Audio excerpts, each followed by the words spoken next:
안녕하십니까. 저희는 더불어민주당 정보위원회 위원입니다.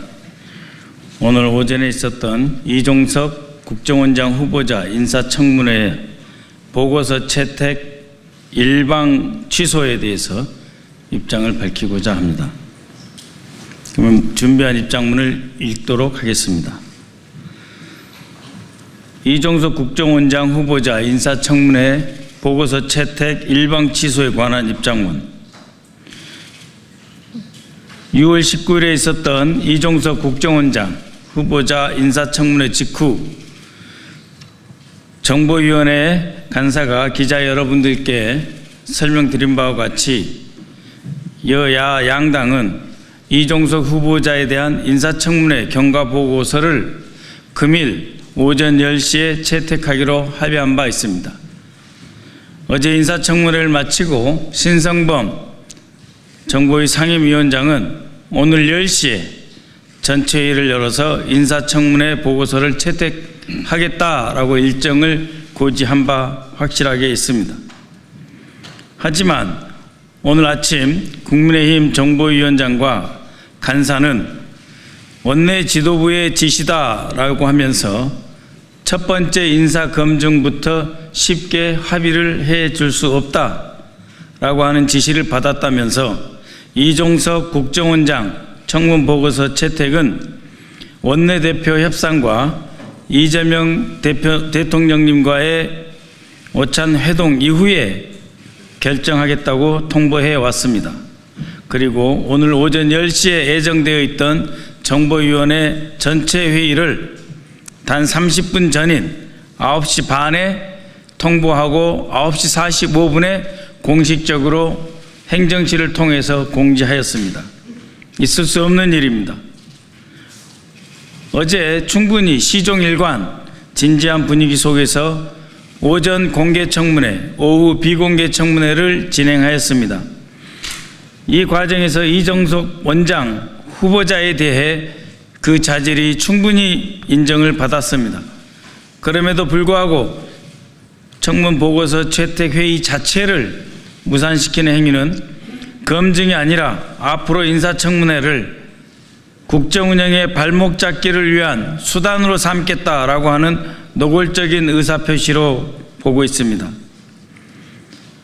다른 사람도 아닌 국정원장이라는 국가안보의 중추적 임무를 지고 있는 중차대한 인사에 대해 정쟁의 도구로 삼는 것은 공당으로서 최소한의 책임조차 져버린 무책임한 정치 술책이라 아니할 수 없습니다. 혹시 자당의 분열 위기를 넘어가기 위한 조바심의 표현은 아닌지 묻고자 합니다.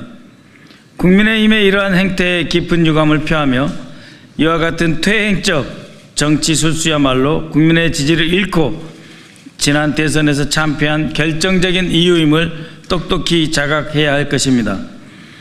이제는 국정의 파트너로서 다시 한번 자성하고 최소한의 협치 의지라도 보여주시길 바랍니다.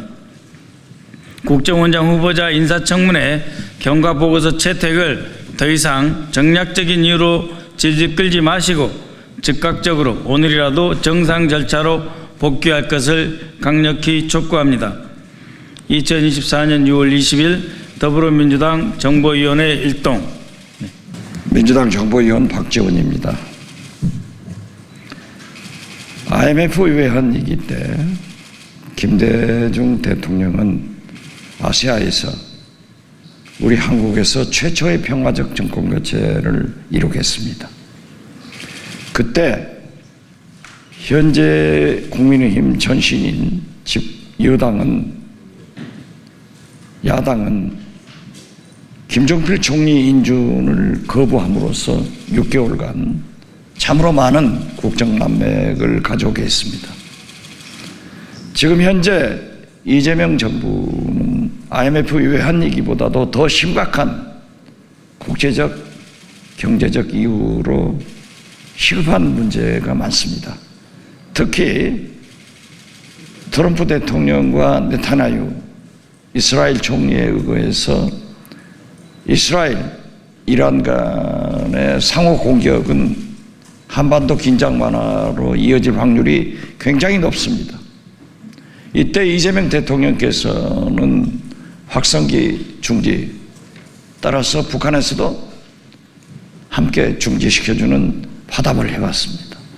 대북 전단 살포 등 대북 유화 제스처를 보냄으로써 많은 한반도 긴장 완화에 기여하고 있습니다. 그리고 미국에서도 북한과 상당한 접촉을 하고 있는 것으로 알고 있고, 특히 10월 초 에이펙 정회에 참석하는 트럼프 대통령의 평양 방문 여부도 주목을 받고 있는 이때 안보 수장인 국정원장을 아무런 하자 없이 청문 보고서 채택을 하지 않는 것은 한반도를 긴장으로 고조시키려고 하는 작태라고밖에 볼 수 없습니다. 따라서 우리는 조속히 청문 보고서를 채택해 주기를 바라고, 만약 불연이면은 우리 당으로서는 대통령께 임명을 건의하도록 하겠습니다. 언론인 여러분들의 한반도 현황과 이스라엘, 이란 사태를 보더라도 이종석 국정원장의 청문 보고서 채택이 안보를 중시하는 국민의힘의 길이다 하는 것을 말씀드립니다. 감사합니다.